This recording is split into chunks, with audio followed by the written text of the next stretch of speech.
This channel's content is strictly for educational and informational purpose and does not endorse or promote any form of violence, harm, illegal activities, self-injuries and communal disharmony.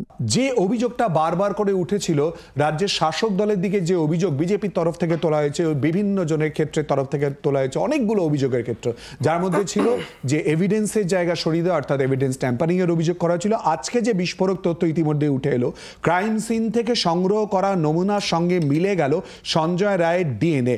Crime scene বিকৃত করার অভিযোগ বারবার বিজেপির তরফ থেকে যেটা করা হয়েছিল, বিরোধীদের তরফ থেকেও করা হয়েছিল। সেই জায়গায় দেখুন, বিজেপির একজন মহিলা নেতৃত্ব বলেই দিয়েছিলেন যে সঞ্জয় বেকসুর, সঞ্জয়কে বলির পাঠা করা হচ্ছে। একজন তো বলেই দিয়েছিলেন বেমালুম। তাহলে সঞ্জয়ের ডিএনএ যে ম্যাচ হয়ে গেল, আপনাদের সূত্র যদি সঠিক হয়, তাহলে সঞ্জয়ের ডিএনএ ম্যাচ হওয়া মানে সঞ্জয় ব্যতীত আর কেউ জড়িত আছে কিনা সেটা তো সিবিআই দেখার কথা, কিন্তু সঞ্জয় যে জড়িত এটা তো মোটামুটি প্রুভড। এ ব্যাপারে তো আর কোনো সন্দেহের জায়গা নেই। এবার সঞ্জয় ছাড়া কেউ আছে কিনা এই কোশ্চেনটার উত্তর সিবিআই আমাদেরকে দেবে, number one. Number two, CBI কিন্তু খুব বুদ্ধি করে সুপ্রিম কোর্টে দাঁড়িয়ে একটা কথা বলেছিল যে ক্রাইম সিন অল্টার্ড। এখন অল্টার্ড মানে দুটো অর্থ হয়। এক হতে পারে অল্টার্ড কথার অর্থ যে ক্রাইম সিনে যে জায়গাটা ছিল, যে ভাঙচুরের জায়গাটা, সেটা তারা বোঝাতে চেয়েছেন, অথবা অল্টার্ড মানে তারা বুঝিয়ে থাকতে পারেন যে আসলে ক্রাইম সিনটা সেমিনার হলই নয়, সেমিনার হলে পরে গিয়ে বডি রাখা হয়েছিল। এখন দুটোর মধ্যে কোনটা আমরা কিন্তু কেউ জানি না, কারণ সিবিআই ক্লিয়ারলি কিছু বলেনি।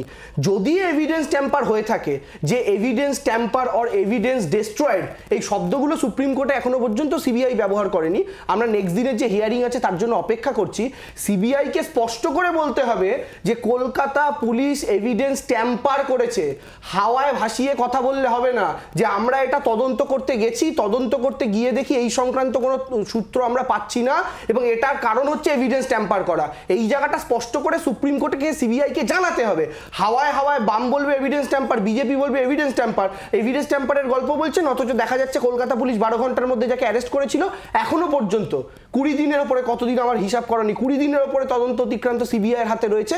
ওই সঞ্জয় ব্যতীত আর একজনকেও এক্সট্রা অ্যারেস্ট করতে পারেনি সিবিআই। অর্থাৎ এক না একাধিক এই প্রশ্নটা নিয়ে বারবার করে উত্তর খোঁজার যে চেষ্টা হয়েছে, সেই জায়গায় কোথায় দাঁড়িয়ে অবশ্যই সোমবার শুনানি সুপ্রিম কোর্টের দিকে প্রত্যেকে তাকিয়ে রয়েছে, আমরাও তাকিয়ে থাকবো। বাংলার আওয়াজ, বাঙালির আবেগ, জি 24 ঘন্টা।